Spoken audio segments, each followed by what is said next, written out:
Vamos a hacer el análisis de la semana. En principio, ¿qué está pasando en el mercado? En el pre-market lo hablé brevemente. Básicamente, yo lo que estoy viendo ya desde, como decía, desde octubre del año pasado, diría que un poco antes, incluso desde agosto vimos las primeras señales.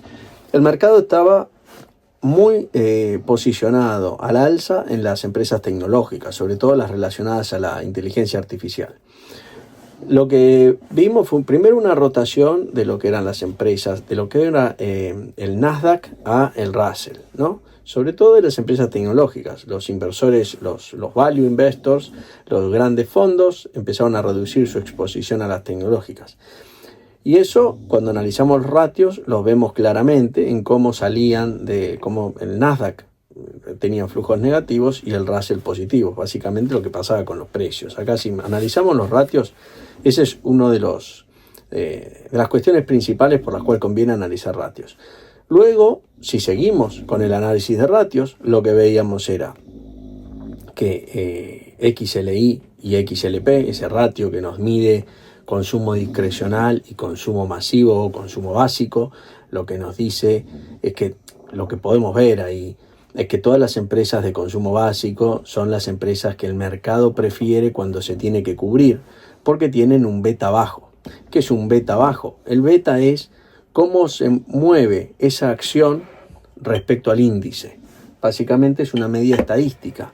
Cuando el índice sube el 1%, esas empresas, pues supongamos que tienen un beta de 0,50, suben el 0,5%. Y cuando baja el 2, bajan el 1, o sea, bajan menos y suben menos. Por eso se dice que son defensivas, mientras que las ofensivas son las que miden más de 1.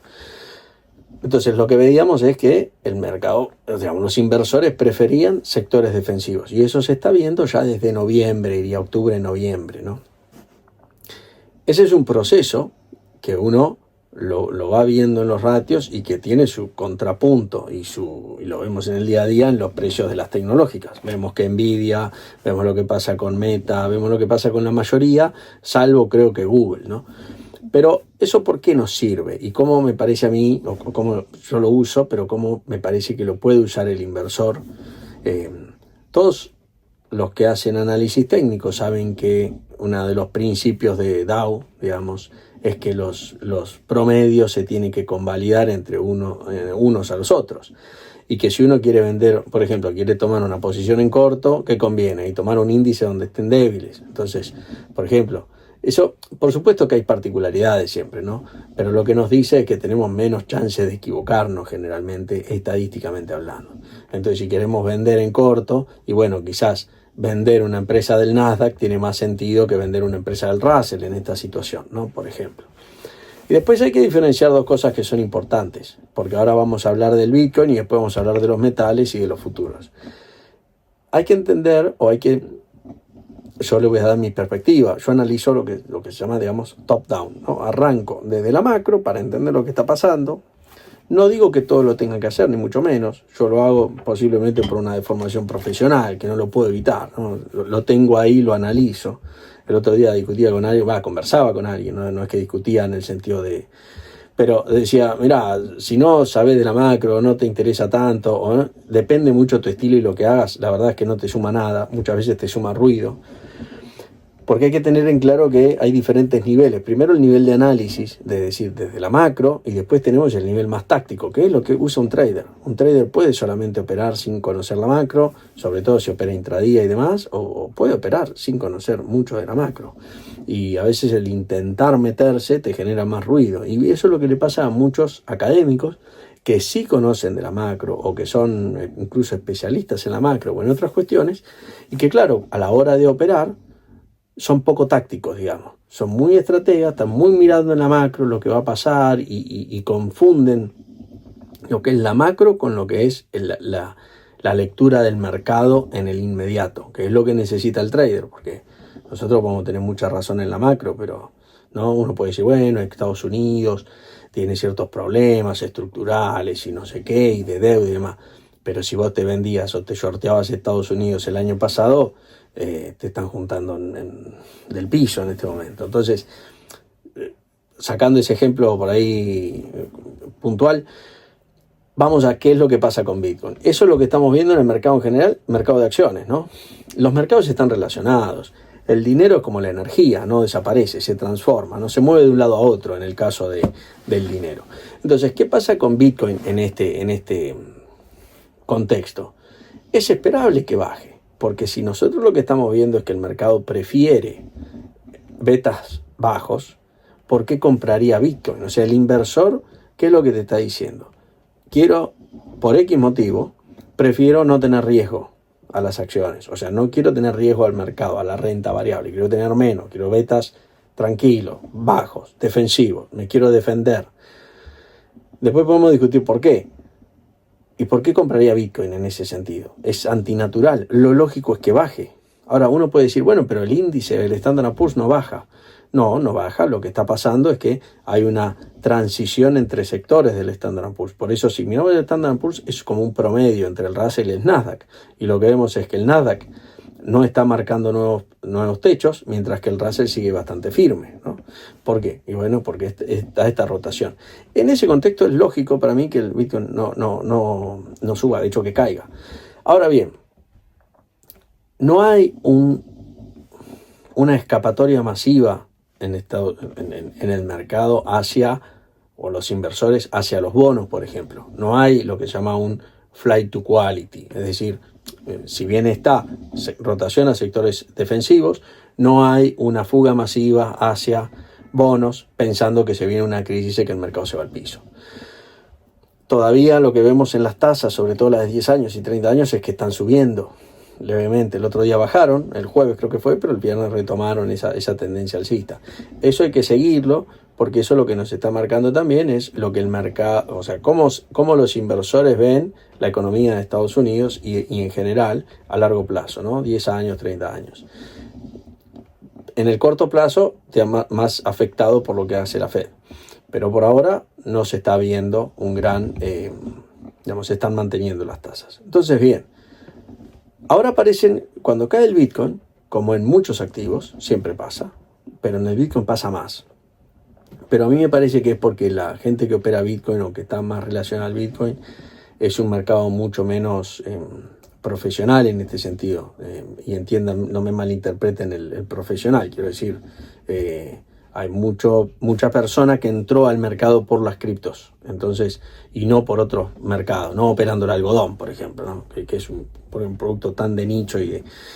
Entonces, intentan explicar las bajas del Bitcoin con ciertos relatos. O sea, tratan de buscar el relato que explica la baja del Bitcoin.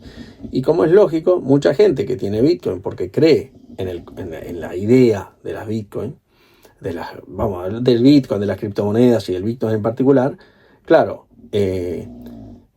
dicen, bueno, pero esto es para largo, hay que pensarlo ahí. Hay todos unos relatos y obviamente tratan de buscar el relato que más se adapta a lo que ellos creen. Y esto es un poco como mencioné antes, decir, Estados Unidos tiene algunos problemas, entonces hay que shortear a Estados Unidos. Esto es como decir, bueno, Bitcoin es muy bueno, entonces igualmente voy a comprar. Yo no estoy diciendo que esté mal, estoy diciendo cuál es el método de análisis, que a mí me parece que hay un salteo acá de una información importante, que es la zona media. Voy a decir, bueno, a ver, primer análisis, Bitcoin me gusta la idea, está buenísima, dinero descentralizado, rápido, lo que sea. Bien, entonces compro. Bueno, está bien como idea, pero después empezás a tener problemas tácticos, que es ¿por qué sube y baja el Bitcoin? ¿Por qué sube y bajan los activos? Un activo no baja porque tenga derivados financieros. Los derivados financieros lo que hacen es permiten que se gestione el riesgo. Y acá tenemos que hablar de riesgo, porque a veces uno asume que esto es conocido por todos, pero no. A ver, el riesgo, uno de los riesgos principales que puede tener un tenedor del activo es que se mueva el precio. Por ahí uno quiere tener el activo y no quiere en determinado momento que se mueva el precio. Entonces ahí están los derivados. Los derivados, por definición, los mercados de futuros son y sirven para gestionar el riesgo. Si no existiese, si no fuese esa la finalidad, no existirían. No tienen razón de ser. La razón de ser es de justamente cubrirse ante eventuales riesgos. ¿Cuáles son los riesgos? Los riesgos son de precio. El riesgo que tiene cualquier comprador y vendedor de futuros es de precio. Ahora bien, eso lo vemos después cuando hablemos de metales, no nos vamos a meter ahora. Ahora el tema de Bitcoin, ¿por qué sube y por qué baja? No sube porque aparece oferta nueva. La oferta del Bitcoin sabemos que es limitada, ¿no? Tiene una cantidad determinada de nominales. Lo que hace subir y bajar el precio de los activos es la demanda marginal. El oro, por ejemplo, tiene una demanda que podemos decir que tiene una oferta que podemos decir que es infinita. O sea, no es infinita, pero es muy grande. Y siempre se puede extraer más oro. Entonces, podemos discutir que en determinado momento hay escasez. Eso sí, porque es un bien escaso, tiene límite en determinados momentos. Hay la cantidad que hay hasta que se descubran nuevos yacimientos o se exploten o se obtengan, ¿no? Una cosa son tener las reservas, otra cosa es o tener los recursos, tener las reservas como segundo paso y tener el oro como tercer paso. Bien, pero podemos decir que es escaso, ahí vamos a estar de acuerdo, pero no está limitado como el Bitcoin. Y no por eso, y tiene futuros, y tiene opciones, y no por eso cae. A veces cae, a veces sube. ¿Y por qué sube y cae? Por la demanda marginal. ¿Qué es la demanda marginal? La demanda marginal es, lo pongo en un ejemplo muy concreto, no es lo mismo. Si vos venís con 10 días de ayuno y te ofrecen una porción de pizza, lo que vas a estar dispuesto a pagar esa porción de pizza, a que si te terminaste de comer una grande mozzarella y te ofrecen una porción más. Ese dinero que está dispuesto a pagar por una porción en los dos casos diferentes es la demanda marginal. Entonces lo que nos queda decir, una vez que entendemos que el precio es determinado por la demanda marginal, como en todos los bienes y servicios, bueno, entonces ¿por qué se cambia o por qué en el caso de Bitcoin, por qué la demanda marginal se mueve? Porque a veces en $125.000 quiere comprar y en 70.000 no quiere comprar. O sea, ese es el punto que nos queda. Pero ya sabemos que no es porque se mueve la oferta, es por la demanda marginal. Bien, ahora, ¿por qué se mueve eso? Bueno, porque efectos en la macroeconomía, como por ejemplo, entender o creer que el dólar o que la Reserva Federal va a ser más restrictiva, va a ser más ortodoxa y que el dólar va a fortalecerse, pueden, obviamente, y van a cambiar el interés de esa demanda marginal y la percepción que tiene el Bitcoin como una cobertura sobre el dólar. Si todo el mundo quiere comprar Bitcoin porque creen que el dólar es el fin del dólar, la situación, si te ponen a un tipo que parece ser o que el mercado asume, estoy poniendo supuestos para entender cómo se mueve la demanda marginal, ¿no? Que el dólar no tiene fin o no es el fin dentro de los próximos 5 años o que hay dólar para rato, bueno, automáticamente, obviamente que esa demanda marginal con interés en Bitcoin va a caer. Y entonces el precio que va a hacer, se va a hacer pelota. Bien. En esta situación es difícil que Bitcoin encuentre piso. Ahora, ¿significa que no podemos operar? No, al contrario, son situaciones. Una vez que uno entiende el contexto y uno dice, bueno, por supuesto, lo vuelvo a aclarar, esta es mi forma de analizarlo, no es la única, cada uno puede tener la suya. Lo importante es si te va bien y si ganas plata. Si te va bien y ganas plata, no tenés por qué cambiar. Ahora, si por ahí no está dando con lo que querés, bueno, pues tomalo como un punto por ahí que te pueda servir y aportar algo. Si vos tenés ese contexto, y decís, bueno, listo, ¿cuál es el problema? Y el Bitcoin es vendedor. Entonces, desde el punto de vista estructural, vas a tener ventas de Bitcoin. O sea, entonces, pero ¿eso significa que cae todos los días? No, porque es un sistema de subasta, porque hay compras, ahí entramos a otra cosa. Una cosa es la estructura, el análisis macro, y otra cosa es la microestructura. ¿Qué pasa con un sistema de subasta de precio continuo? ¿Cómo se mueve eso? Y ahí vamos a ver lo que pasó ayer y lo que pasó los otros días. Todo activo, y acá cuando cae aparecen estos relatos, ¿no? Siempre aparecen estos relatos, como dije antes, de por qué cae, de por qué rebota, la manipulación. A veces a nivel táctico, táctico es el que opera en el día a día, operó de un día, cerró al día siguiente, ¿no? A nivel táctico no te cambia mucho, la verdad, muchas veces.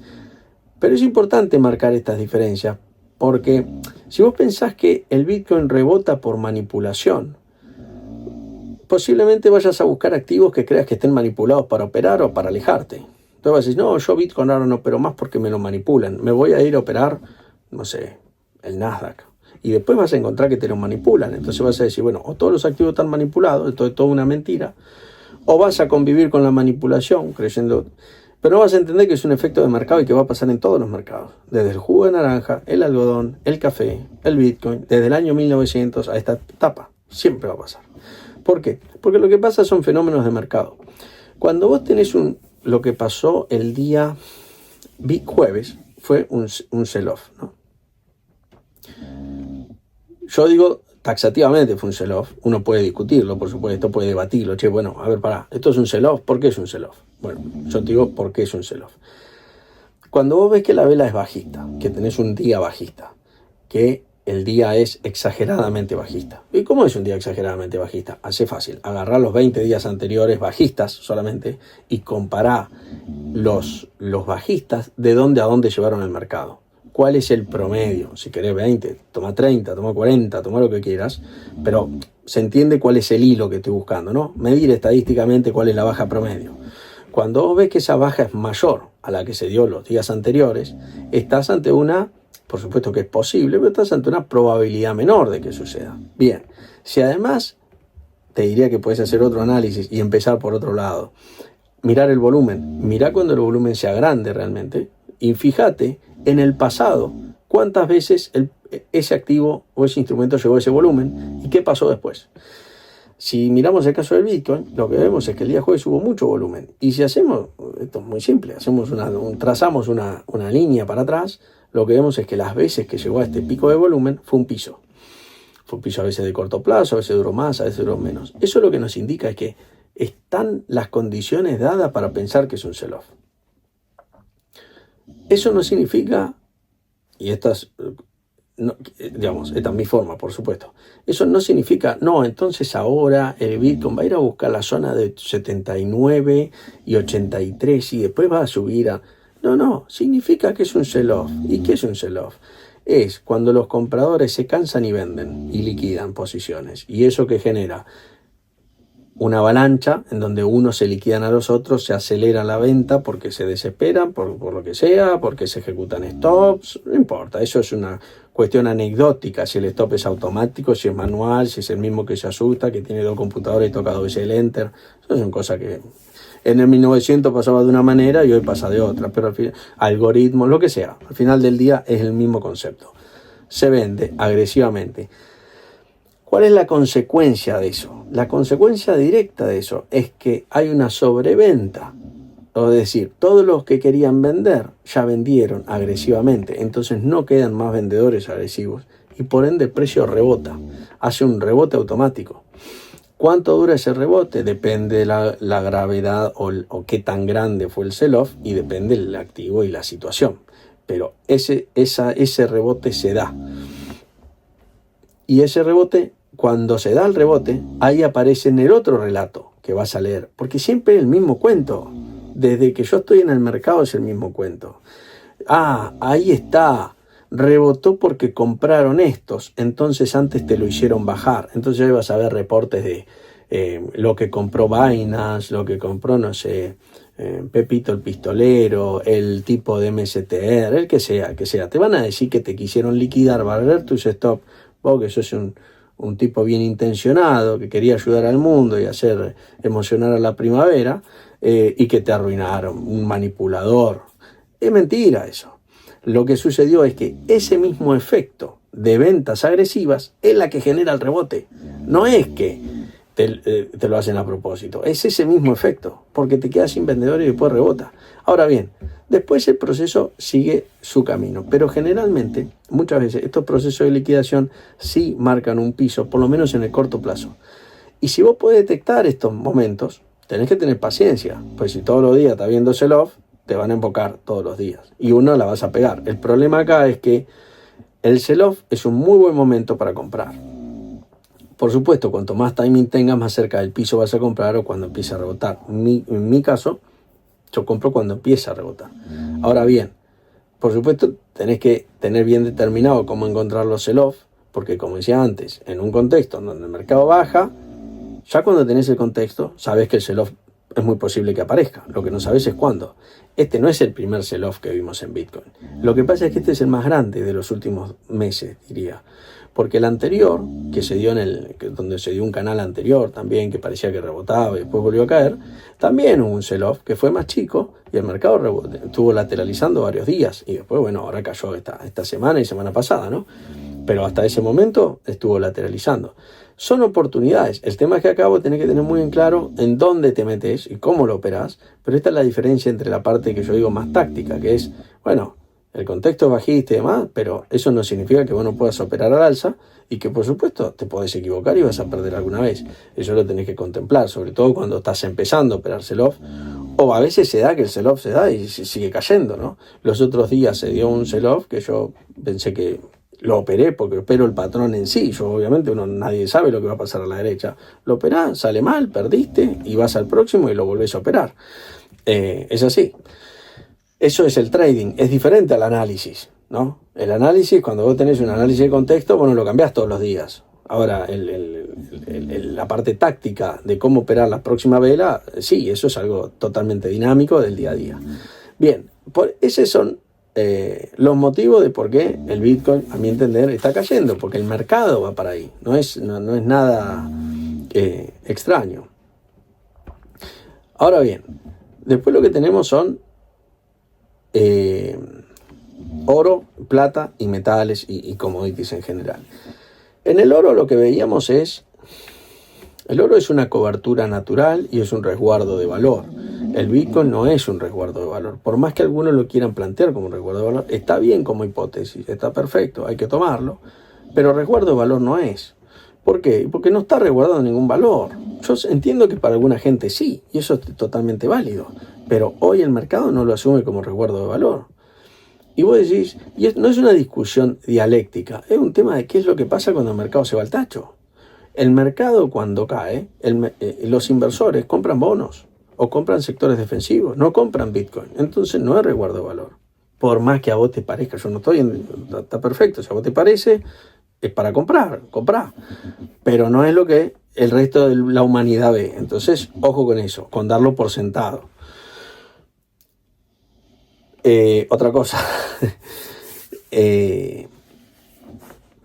digamos, unidad de cuenta no es. El otro día había una discusión. Nadie paga, o sea, una cosa es pagar con Bitcoin. Yo te puedo pagar con sal si quiero, pero nadie pone los precios en Bitcoin. O sea, me explico, nadie define un precio en Bitcoins. Todo el mundo lo define en monedas duras, en dólares y demás.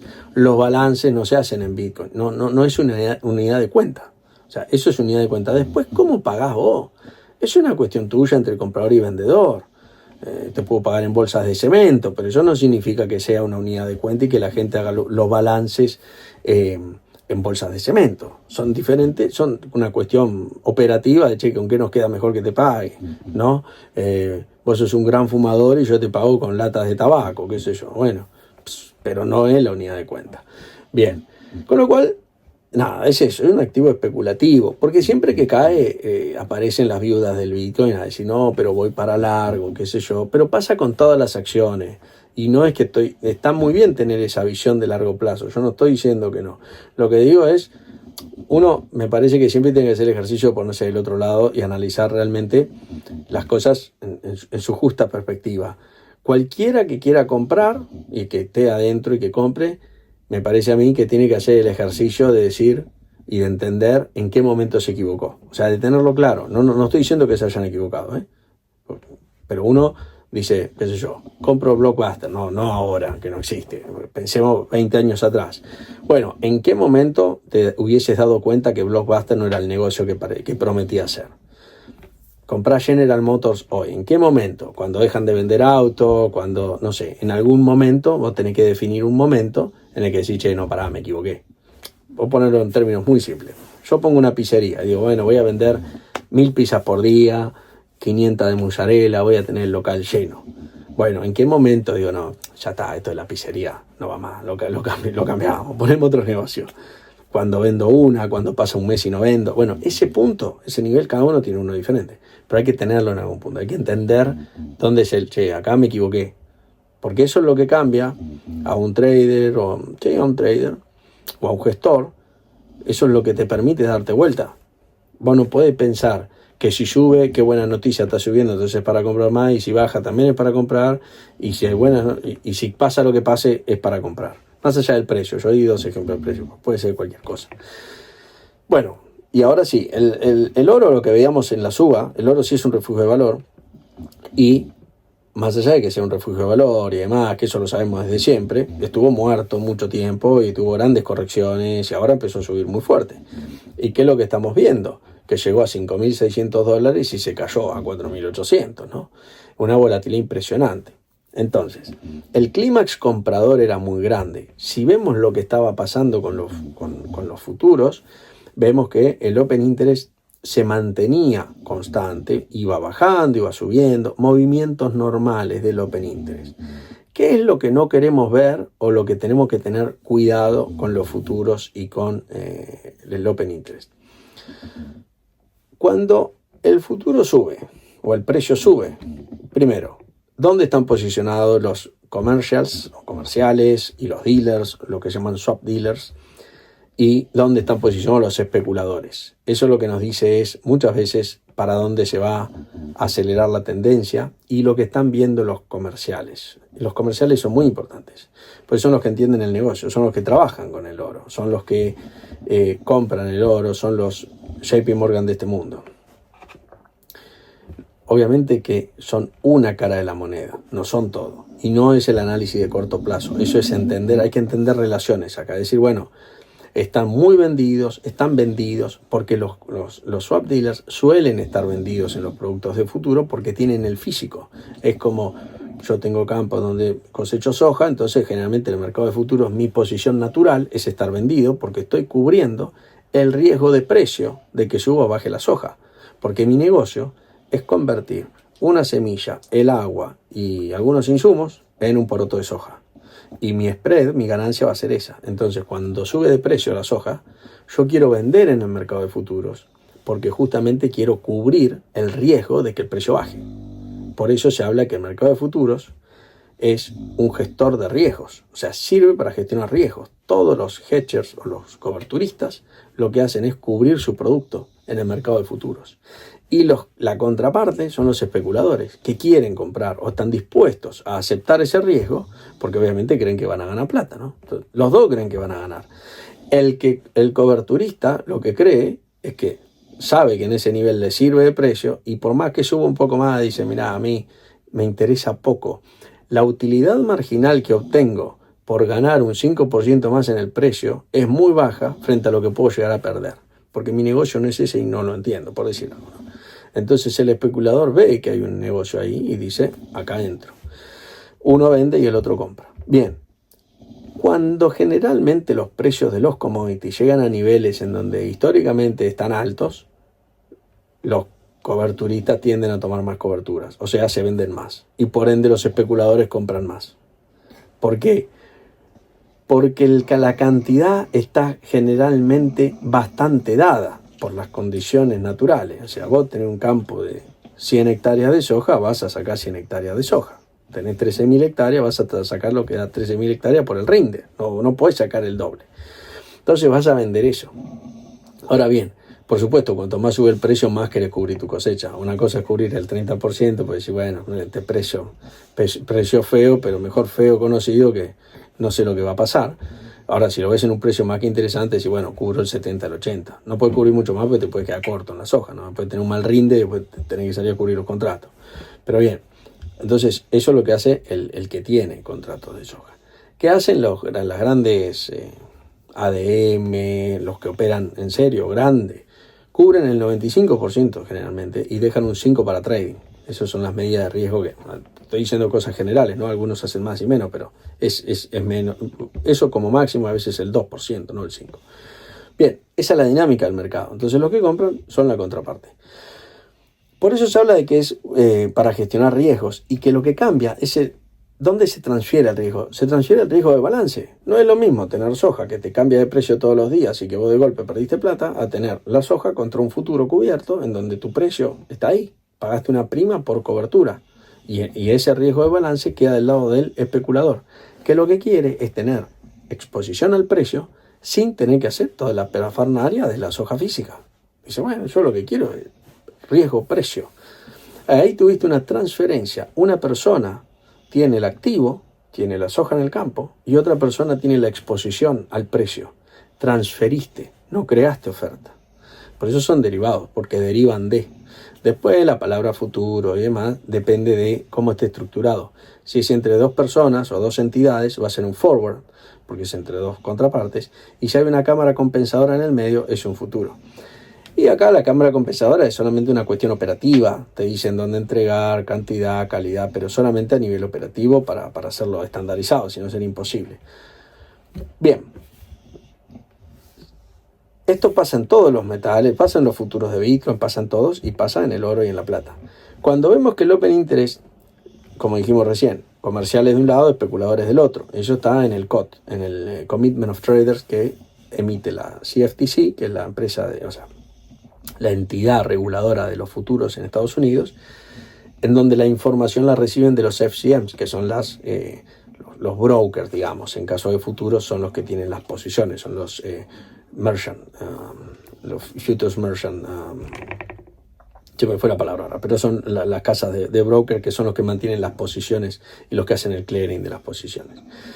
Bien, con esa información hacen este reporte y lo puedes ver, cada commodity tiene su reporte que sale un día a la semana, martes, jueves, viernes, energía es el jueves, metales el viernes. Ahora bien, dicho eso, cuando uno ve que el precio sube y el Open Interest empieza a bajar, eso es porque están liquidando cortos, generalmente, ¿no? Antes que nada tenés que tener cuidado con esto. Los futuros tienen un ciclo y como tienen una expiración, vas a ver que antes empieza a bajar el volumen de uno y a subir el del otro porque hay un rollover. Entonces tenés que consolidar todo. Cuando ves que el precio sube y que el Open Interest baja, generalmente eso significa que está subiendo y que a los que estaban comprados o los que estaban vendidos, mejor dicho, los están apretando contra el corner, entonces empiezan a bajar exposición, ¿no? Cuando cambian las garantías muchas veces pasa eso y eso lo que uno veía en la plata es que toda la suba fue con liquidación de cortos, ¿no? Mientras que en el oro no fue igual, fue diferente. Ahora bien, ¿eso en qué terminó? Eso terminó en un sell-off muy fuerte que se dio los otros días, en donde la plata perdió un 37-40% en un día, en un momento, y el oro también un gran sell-off, pero no fue ese volumen. Y el cobre, otra estructura, tampoco fue esa cantidad, esa pérdida. Después rebotaron los metales. Rebota el oro, rebota el cobre, rebota la plata. El cobre, el oro volvió a caer. Ese rebote es el natural después de un sell-off. Pasa en Bitcoin, pasa en el oro, pasa en la plata, pasa en la chuleta de cerdo, ganado vivo, pasa en el café, pasa en todo. Hay dos formas en las que un mercado llega y rebota. Una forma es un sell-off agresivo y otra forma es una absorción. La absorción es cuando el sell-off no se da porque aparecen los compradores. Entonces lo que ves es mucho volumen, pero una vela chiquita. Eso lo vas a ver en el azúcar, por ejemplo. Está bien, nadie opera azúcar posiblemente, o muy pocos operan azúcar, pero en el azúcar es lo que me parece que se está dando justamente el viernes, ¿no? Vela chiquita, aparecen compradores y volumen grande. Mientras que en los otros activos pasa muchas veces esto otro. El sell-off es más fácil de operar generalmente y te da un buen ratio riesgo-beneficio. Ahora bien, las diferencias en esa estructura de cómo fue la suba generaron cómo fue el sell-off. O sea, es lo que marca la diferencia de cómo se da el sell-off, cómo rebota el oro bajó y volvió a rebotar, bueno, pero la segunda caída no llegó todavía a mínimo, mientras que en la soja la superó. Eso pues la plata la superó. Eso pues la plata está más débil, es más especulativo. También tienen otras diferencias, otros problemas, ¿no? Porque de plata, como dijimos, no hay minas específicas, hay, pero muy pocas respecto a las de oro y respecto a las de cobre, ¿no? El cobre tiene una demanda, una oferta que es mucho más elástica. Dentro de la inelasticidad de los commodities, en determinado momento, y de algunos commodities como los metales, porque por más que suba el precio, vos no podés hacer, no es la soja que en 6 meses tenés más superficie, ¿no? En una mina no es así, en una explotación minera te necesitas más tiempo. Pero dentro de eso, el cobre es más elástico a la suba de precio. Sube el precio y automáticamente se empieza a sacar más cobre en algún momento, aparecen nuevos proyectos. Es como el crudo en ese sentido, o más parecido, digamos, no es igual, pero es más parecido. Mientras que, ¿qué te pasa en el crudo? Sube el precio y pozos que no eran atractivos se ponen atractivos porque el precio lo paga. Mientras que En La Plata, no, porque es un subproducto de otras minas generalmente. Entonces tenés ahí otra limitación. Básicamente, esa es la foto del mercado. Si me preguntan a mí qué estoy viendo en el oro, si soy alcista o si soy bajista, el contexto para mí es lo que está mandando, que ese es el contexto que di recién. Después mis decisiones son más tácticas, el día a día, eso ya después paso hay otro video en donde analizo los activos en particular, pero yo creo que ese sell-off depuró al mercado. Muchas veces el mercado termina cayendo un 40% y demás, pero en un transcurso, como vimos en el caso de La Plata, las caídas que se dieron y las correcciones en otros momentos fueron de un 40% en varios meses. Acá se dio en un día o en 2 días. Estamos en mínimos. Parece ser que esta zona de mínimos el mercado la está rechazando. Y me parece que tácticamente es interesante tomar algunas posiciones ahí. Yo creo que por más que el mercado... Acá hay que pensar que siempre el punto es... Hay un denominador común acá, ¿no? En las empresas es un poco más válido, pero en el Bitcoin, en la plata, en el oro, las condiciones no cambiaron, ¿no? Eso se escucha mucho. En el oro es muy difícil, porque el oro es el oro, es un metal bobo, o sea, está ahí, no cambia nada. Pero en el Bitcoin por ahí te dicen cosas como, bueno, pero el activo no cambió, entonces no tiene motivo de caer. Y claro, ya dijimos, es la demanda marginal lo que cae. Entonces, si vos tenés un dólar más fuerte y si vemos que el DXY se pone más fuerte porque rebotó, hay que ver qué pasa. Yo creo que el DXY está en una zona de tendencia en donde me parece que para Estados Unidos es interesante tener un dólar más débil. DXY es el que mide la fortaleza del dólar, ¿no? Es un activo, es un instrumento que es una canasta de monedas de dólar contra euro, libra, euro 58-56%. Y después tenés libra, yen y franco suizo. Pero libra y yen tienen como un 13% cada uno y franco suizo un 5 o 6. En el mundo ideal me parece que, o lo que le gustaría al gobierno de Estados Unidos, es tener un dólar más competitivo, más bajo, un DXY bajo. Hay que ver si lo puede lograr, No está tan fácil, porque China también tiene una moneda muy competitiva y la mantiene adrede abajo, y después tenés otros países que también necesitan tener monedas competitivas, porque hay un problema de competitividad en el mundo. Ese problema de competitividad no es un problema en el mundo, es con lo que los países quieren y lo que la realidad les dice. Y cómo manejar eso a nivel político. Ese es el gran problema que hay.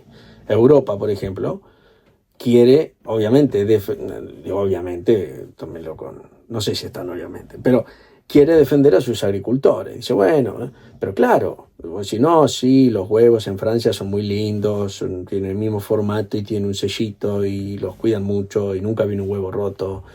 Bueno, está bien, ¿y cuánto vale eso? No sé si vale el paquetito de euros, eso estoy dispuesto a pagarlo 4 euros. Prefiero comprarlo de Argentina, que lo pago la mitad y que venga alguno roto. Eso cada uno dirá lo que le parece, pero a nivel estructura es lo que pasa y es lo que la gente haría. Entonces, ¿cómo tratan los gobiernos? Bueno, tratan de, obviamente, regulaciones, aranceles, normas y cualquier parafernalia que puedan hacer, porque obviamente esos tipos son los que votan y son los que no van a votar ese gobierno. Y además son cambios. Esta globalización trae cambios a nivel productivo, porque obviamente la ropa china, que nadie se va a poner a discutir eso, salvo en Argentina.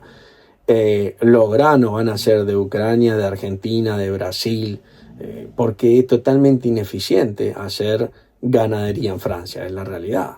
Por más que hagan muy buenas cosas, claro, el costo es altísimo, no les conviene.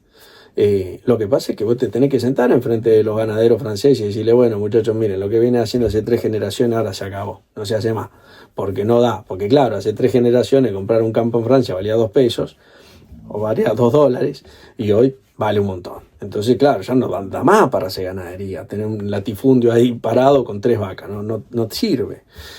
En cambio tenés países que son mucho más rentables para eso. Pero bueno, ese es un problema, por eso digo, ese es un problema global, cada país tiene lo suyo y por eso estos acuerdos del libre comercio tardan tanto Y eso es lo que hace que, en parte, veamos estas dinámicas arancelarias y de fortaleza y debilidad de las monedas, ¿no? Porque todo al final del día en este sentido termina en, si no pones aranceles, o debilitas tu moneda o pones aranceles. Son las dos formas, ¿no? Por eso es que estoy relacionando los aranceles con estas cuestiones productivas de competitividad entre los países. Bueno, espero que este video haya servido. Cualquier consulta o cualquier comentario me lo dejan por acá. Les mando un saludo y nos vemos en la próxima. Let me play among the stars and let me see what spring is like on